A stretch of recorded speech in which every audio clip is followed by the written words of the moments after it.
salah satu dampak La Nina adalah?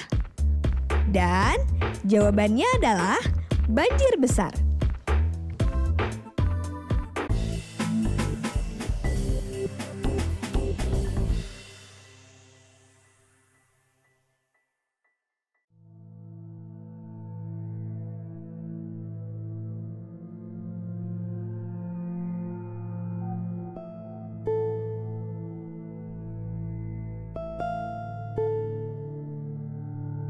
Nah, sekarang udah paham kan tentang fenomena dari La Nina?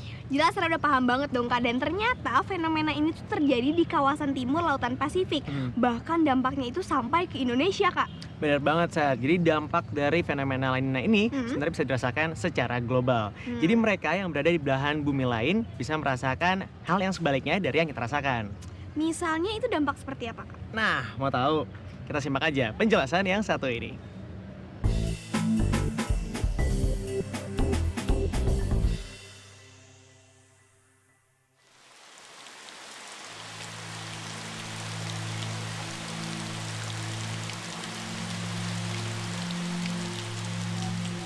Dampak dari La Nina seperti telah dijelaskan bahwa kolam panas itu bergerak masuk ke wilayah Indonesia, maka pusat hujan itu akan berada di wilayah Indonesia. Akibatnya curah hujan di Indonesia akan bertambah banyak dan jauh di atas normal. Sebaliknya untuk Amerika dia akan mengalami kekeringan yang sangat luar biasa. Nah, kalau curah hujan terjadi sangat lebat di Indonesia, biasanya itu disertai dengan banjir dan longsor.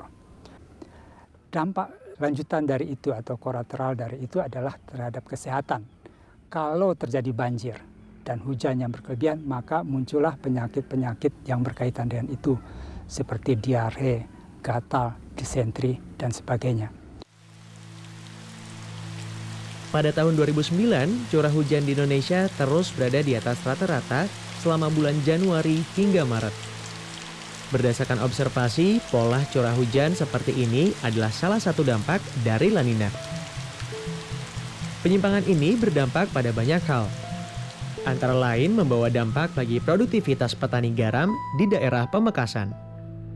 Akibatnya, panen garam dipastikan tertunda dari waktu biasanya. Jika tahun-tahun sebelumnya panen garam dimulai awal Juli, maka hingga pertengahan Juli panen garam belum dimulai. Sekalipun ada panen, jumlahnya masih sedikit. Tertundanya panen raya berakibat menurunnya pendapatan petani garam. Praktis, petani garam mengalami kerugian. Sebab, hingga pertengahan Juli, jumlah garam yang bisa dijual masih sedikit.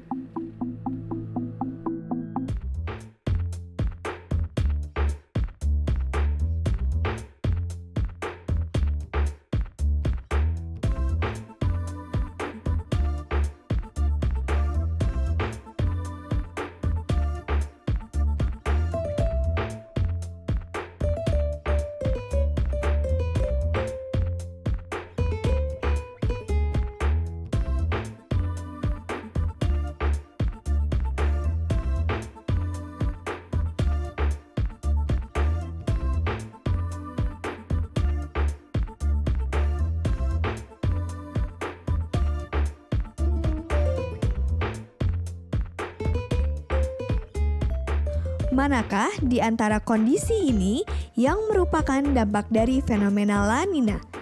Apakah suhu di Amerika Selatan lebih hangat dan lembab? Curah hujan di Indonesia meningkat? Atau suhu di Australia lebih dingin dan kering?